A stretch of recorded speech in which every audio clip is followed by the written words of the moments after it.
2021 Champions Ranked.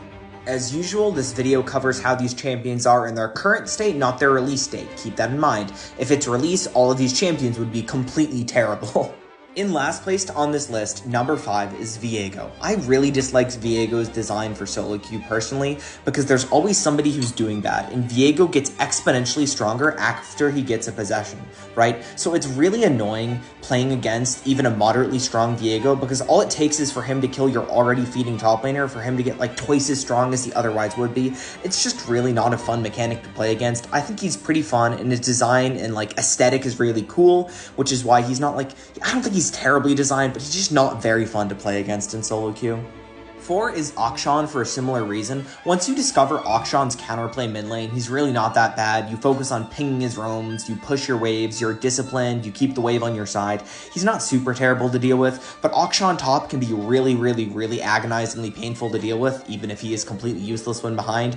But his revive mechanic is just so polarizing in solo queue. It's really frustrating, and I would rather they just completely get rid of the revive mechanic and shift power elsewhere in his kit, because it's just really not healthy in my opinion, and I don't even think it really adds to the fantasy of the champion. 3 is Mundo. To put it bluntly, Mundo is weak, but everyone thinks he's strong, because when he is ahead, he is insanely miserable to play against. He's also kind of hard to punish in lane if you don't know what you're doing. But if you do know what you're doing, and you do punish him in lane, and his landing phase is very bad, you just completely shit on him, right? And he's pretty useless in a lot of games, and he isn't going to 1v5 your team unless he's ahead, or he's like taken a tier 2 and has a crap ton of gold. He just has really poor interactions with the item system right now. I don't think his interaction with Warmogs is very healthy. I don't think any champ should be able to rush Warmogs and get a lot of value out of it. It's just not very interactive, and I don't think it makes for very good gameplay.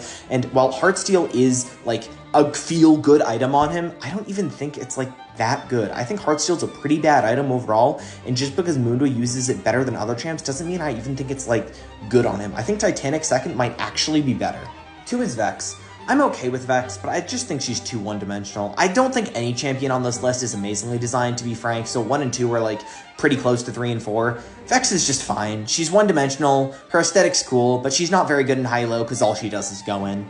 Neck and neck with number 2 is number 1, Gwen. Gwen has such a cool aesthetic, and that is why she's number 1. Her sound design is amazing. When she's cutting through tanks or turrets, you feel awesome. It is so much fun to play this champion. But in terms of actual gameplay, it's just not there for me personally. I don't like what they've turned her into. I don't like that she isn't great as an AP bruiser. I feel like she would be more satisfying as an AD bruiser. She might interact better with the item system.